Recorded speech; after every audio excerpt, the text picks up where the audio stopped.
வணக்கம். மீண்டும் மற்றொரு உண்மை நலசல் நிகழ்ச்சியினூடாக சந்தித்திருக்கின்றோம்.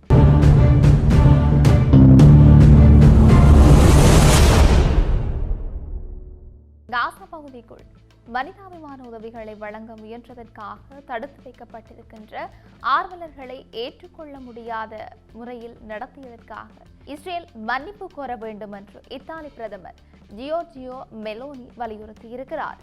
கைவிலங்கிடப்பட்ட நிலையில் தரையில் மண்டியிட்டிருந்த ஆர்வலர்களை இஸ்ரேலின் தீவிர வலதுசாரி தேசிய பாதுகாப்பு அமைச்சர் இட்டாமர் பென் கிரீவ் கேலி செய்யும் காணொளி வெளியானதை அடுத்து ரோமில் இருக்கின்ற இஸ்ரேலிய தூதரை அழைத்து இத்தாலிய அரசாங்கம் விளக்கம் கோரியிருக்கிறது. இஸ்ரேலின் ஆஸ்டோட் துறைமுகத்தில் இருக்கின்ற ஒரு தற்காலிக தடுப்பு காவல் பகுதியிலும் ஒரு கப்பலின் தளத்திலும் 40க்கும் மேற்பட்ட நாடுகளைச் சேர்ந்த சுமார் 430 போராட்டக்காரர்கள் படமாக்கப்பட்டார்கள். அச்சமயம் அமைச்சர் ஒரு பெரிய இஸ்ரேலிய கொடியை அசைத்து கைதிகளிடம் கேலியாக இஸ்ரேலுக்கு வரவேற்கின்றோம், நாங்கள் தான் இந்த வீட்டின் எஜமானர்கள் என்று கூறினார். அத்தோடு அங்கு அமைச்சர் பென் கிரீவ் கடந்து சென்ற போது பலஸ்தீனத்தை விடுவி என்று ஒரு பெண் ஆர்வலர் குரல் எழுப்பியதால் பாதுகாப்பு படையினர் அவரை தரையில் தள்ளிய காணொளியும் சமூக வலைதளங்களில் பரவியிருக்கிறது. இரண்டாவது காணொளியில் பென் கிரீவ் இவர்கள் பெரிய வீரர்கள் போன்று மிகுந்த பெருமையுடன் குளோபல் சுமுத் கப்பல் குழுவின் இஸ்ரேலை நோக்கி வந்தனர், இப்போது அவர்களை பாருங்கள் என்று சொல்லியும் கூறியிருக்கின்றார். இவை எப்படி இருக்க, தாய்வான் ஜனாதிபதி லாய் சிங்டேவுடன் பேச்சுவார்த்தை நடத்த தயாராக இருப்பதாக அமெரிக்க ஜனாதிபதி டொனால்ட் ட்ரம்ப் தெரிவித்திருக்கிறார். 1979 அமெரிக்கா தாய்வானில் இருந்து சீனாவுக்கு ராஜதந்திர அங்கீகாரத்தை அளித்தது.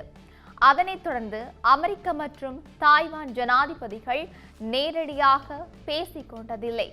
இவ்வாறான நிலையில் அமெரிக்க காங்கிரஸ் அங்கீகரிக்கப்பட்ட ஒரு பெரிய ஆயுத விற்பனைக்கு ஒப்புதல் அளிப்பதா இல்லையா என்பது குறித்து முடிவெடுப்பதற்கு முன்பு தாய்வான் ஜனாதிபதியை பேச அழைப்பீர்களா என்று மேரிலாந்தில் செய்தியாளர்கள் எழுப்பிய கேள்விக்கு பதிலளித்த ட்ரம்ப், நான் அவரிடம் பேசுவேன் என்று நேற்று முன்தினம் கூறினார்.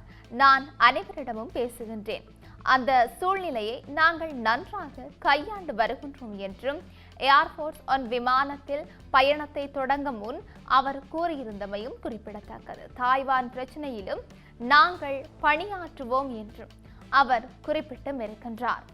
ஜனாதிபதி ட்ரம்ப் சீனாவுக்கு ராஜதந்திர விஜயம் மேற்கொண்டு திரும்பியிருக்கின்ற சில தினங்களுக்குள் இவ்வாறு அவர் குறிப்பிட்டும் இருக்கின்றார். சீனாவுக்கான விஜயத்தின் போது தாய்வான் தவறாக கையாளப்பட்டால் அது மிகவும் ஆபத்தான சூழ்நிலையாக மாறலாம் என்று சீனாவின் ஜனாதிபதி ஷி ஜின்பிங் ட்ரம்பிடம் நேரடியாக கூறியதாக தெரிவிக்கப்பட்டும் இருக்கின்றது. தொடர்ச்சியாக போர் தொடங்கியதிலிருந்து அமெரிக்க படைகளால் இயக்கப்படும் 20க்கும் மேற்பட்ட ரீப்பர் ட்ரோன்களை ஈரான் அளித்திருக்கிறதாக தகவல்கள் வெளியாகி இருக்கின்றன. கிட்டத்தட்ட $1 பில்லியன் மதிப்பிருக்கின்ற ஒரு குறிப்பிடத்தக்க இழப்பாகும் இது. பென்டகனில் போருக்கு முந்தைய இருப்பில் 20% அளவிற்கு இழப்பு ஏற்பட்டிருக்கிறதாகவே தெரிய வந்திருக்கின்றது. ரீப்பர் ட்ரோன்களை ஈரான் நடுவானிலேயே தாக்கி அளித்திருக்கிறது. சிலவற்றை ஏவுகணைகளால் துல்லிய தாக்குதல் நடத்தி அளித்திருக்கிறது. உற்பத்தி நிறுத்தப்பட்டிருக்கின்ற இந்த ரீப்பர் ட்ரோன்கள் ஒவ்வொன்றின் விலை சுமார் $30 மில்லியன் என்றே கூறப்படுகின்றது. இந்த ட்ரோன்களால் ஹெல்ஃபயர் ஏவுகணைகள் அல்லது கூட்டு நேரடி தாக்குதல் வெடிபொருள் குண்டுகள் போன்ற ஆயுதங்களையும் சுமந்து செல்ல முடியும். இதுவரை அமெரிக்க படைகள் குறைந்தது 24 ரீப்பர் ட்ரோன்களை இழந்திருக்கிறதாகவே தகவல்கள் வெளியாகி இருக்கின்றது. சேதமடைந்து பின்னர் பயன்பாட்டில் இருந்து நீக்கப்பட்ட ட்ரோன்களையும் சேர்த்தால் மொத்த எண்ணிக்கை 30ஐ எட்டக்கூடும் என்றே தகவல்கள் கசிந்திருக்கின்றன. விமான பணியாளர்களை ஆபத்தில் இருந்து பாதுகாக்க தளபதிகள் முயற்சிப்பதால் ஈரானுடனான மோதலில் இந்த ட்ரோன்கள் பெருமளவில் பயன்படுத்தப்பட்டு வருகின்றன. ஈரானின் இராணுவ சொத்துக்களுக்கு அமெரிக்கா கணிசமான சேதத்தை ஏற்படுத்தியிருந்த போதிலும் அதன் வான் பாதுகாப்பு திறனில் பெரும் பகுதியை சீர்குலைத்தது அல்லது அளித்திருந்த போதிலும் ஈரானிய வான்வெளியின் சில பகுதிகள் ஆபத்தானவையாகவே நீடிக்கின்றன. அமெரிக்காவும் இஸ்ரேலும் பிப்ரவரி 28 அன்று ஈரான் மீது முதலில் தாக்குதலை தொடங்கின. மேலும் ஏப்ரல் 8 முதல் இரு தரப்பினரும் அவ்வப்போது தாக்குதல்களை நடத்தி வரும் நிலையில் ஒரு எளிதான போர் நிறுத்தத்தில் ஈடுபட்டிருந்தார்கள். குறிப்பிட்டதொரு நிறுவனத்தால் தயாரிக்கப்பட்ட ட்ரோன்கள் தற்போது அமெரிக்க இராணுவத்திற்காக தயாரிக்கப்படுவதில்லை. $1 பில்லியன் மதிப்பிலான ரீப்பர் ட்ரோன் இழப்புகள் ஈரானுக்கு எதிரான அமெரிக்க மற்றும் இஸ்ரேலிய போரின் அதிகரித்து வரும் செலவுகளை மேலும் அதிகரிக்க செய்திருக்கின்றது. இதனிடையே சமீபத்தில் வெளியாகியிருக்கின்ற தகவல்களின் அடிப்படையில் ஈரானின் ஏவுகணை தாக்குதலில் அமெரிக்கா இதுவரைக்கும் 42 போர் விமானங்களை இழந்திருக்கிறதாகவே தெரிய வந்திருக்கின்றது. தொடர்ச்சியாக அமெரிக்கா ஈரான் இடையிலான போர் நிறுத்த வரைவு அறிக்கை இறுதி செய்யப்பட்டிருக்கிறது.